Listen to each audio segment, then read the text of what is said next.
So the third and final video associated with assignment 3, research methods, all looking at data collection techniques, and this time we're looking at qualitative data collection, so language, words, in-depth feeling and thoughts, and the majority of this will look at interviewing techniques. So here, interview techniques, different types and different structures of interview, including a focus group, which is a little bit different. We'll talk about the sorts of influences within interviews and the pros and cons again of this type of interview, and we'll look a little bit at observation also. You will actually collect data from interviews yourselves during the course of this. So again, all for P3. There's the assignment scenario, young female gymnasts. So you're going to actually carry out interviews based on the 4 different kinds of interview structures. You're going to discuss observation as a means of collecting data. And when you actually carry out those interviews, you're going to record those interviews, which we will use later for assignment 5 when we're looking at analysing qualitative data. So it's really important we get good, rich data from those interviews.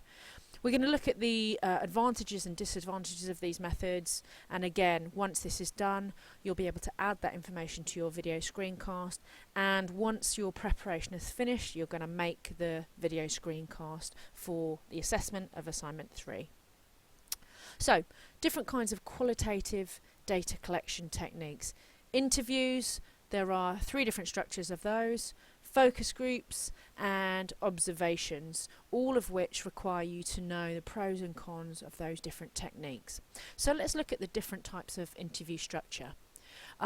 We've got a very structured interview where you have a set list of questions and you go through that process, go through those questions, get the answered, and it's fairly rigid in its structure. You don't deviate particularly from those questions. We've then got the other extreme, unstructured interview. So you maybe would start with a topical question and then you just see where the conversation goes. It's very much an interactive conversation. So you don't particularly have a very strict process. Semi-structured interviews, kind of a mix between the two. So you have some questions, you kind of know the topical questions you want to link between, but you are willing and able to be flexible in order to pursue something. If your interviewee says something very relevant, you might go off on a tangent a little bit before you eventually bring it back to one of your structured questions. So this is a bit more of a versatile questioning technique. And then there's focus groups.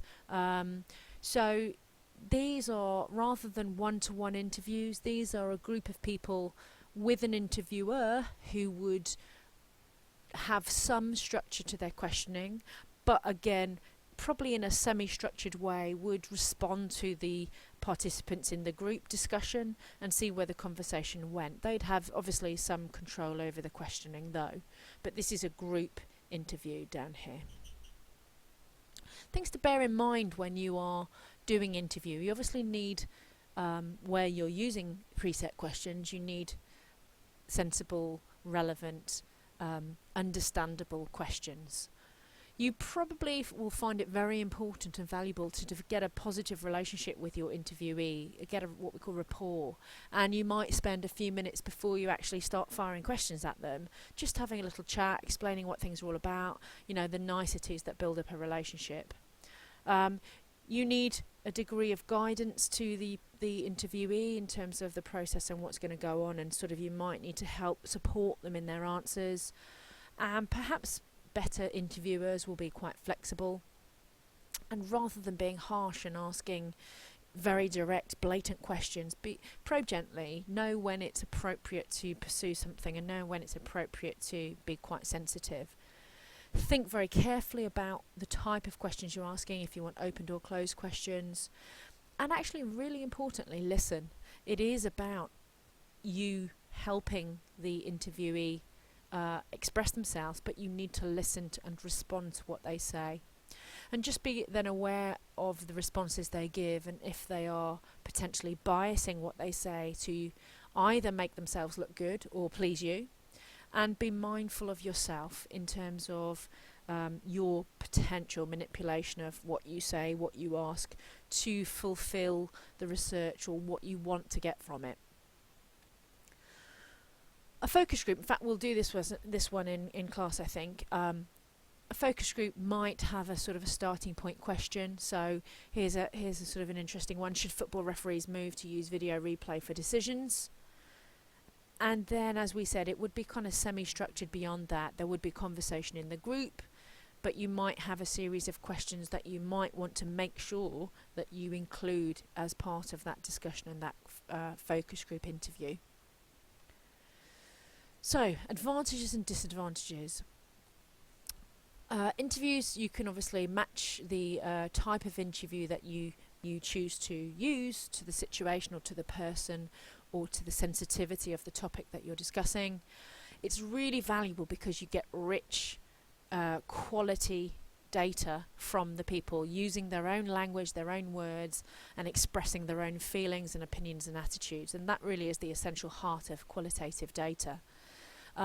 You might get unexpected responses which you have an opportunity to respond to. Sometimes quantitative data, you've decided your hypothesis, you test it, it's right or it's wrong. It can be quite narrow, whereas qualitative data can be quite rich and broad. It gives you the opportunity of watching more than just listening to people, watching them in terms of body language, pace and pitch of what they say, the tone they use, and that can give you a lot of information apart from just the words they choose to use.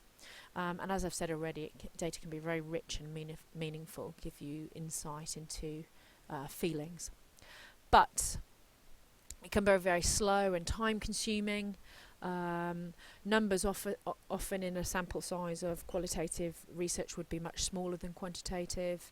The quality of the data will depend on, in part, the quality of what you offer, on what the questions you ask, but essentially what the respondents tell you.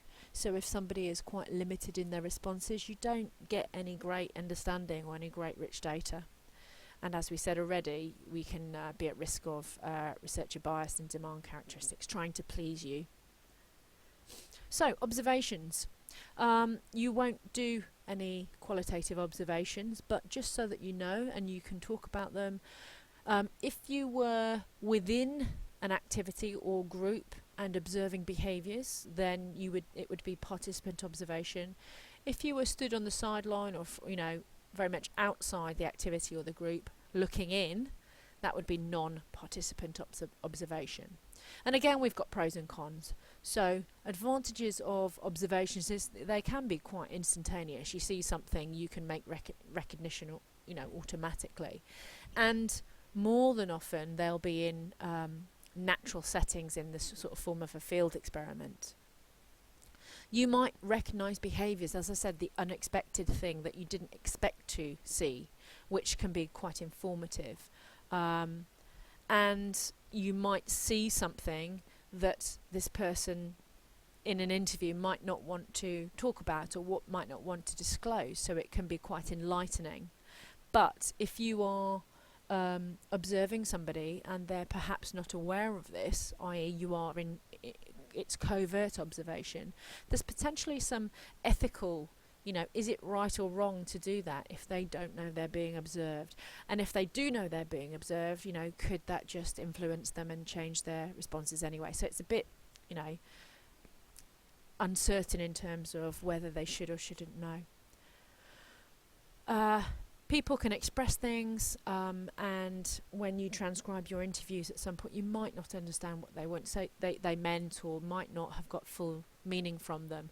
You need to be very careful how you organise your data and coding it into different colours. So, for example, any references somebody makes to the influence of their parents, perhaps, in a discussion, could be in a certain colour, or the influence of their friends could be in a different colour. So coding is very important, and we do look at that in assignment 5. The Hawthorne effect, this was had been recognised many years ago, in that people act differently when they know they're being watched. So you lose an element of validity just because that potential factor would change people's behaviours, and you're actually not going to be observing and measuring what you want to observe and measure, their natural behaviour. So that could be an issue. Demand characteristics, then behaving in a way that they think you want them to behave in. So these are kind of a little bit linked. And having a checklist of the sorts of things you might be recognizing when you watch can be helpful, but it then becomes quite superficial, and maybe you limit yourself to looking just for those kinds of things and makes the observation quite false as a result. So you will have carried out some interviews. We will have discussed the advantages and disadvantages of the different formats and structures of interviews, and we'll have discussed observation and the advantages and disadvantages. You will add this to your video screencast before submission.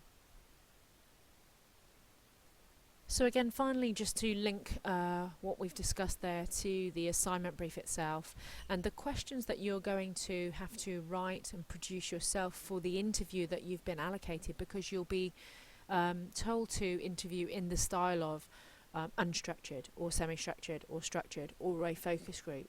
So you'll need to provide your own questions, and these are the sorts of categories or topics that I'm looking for you to discuss.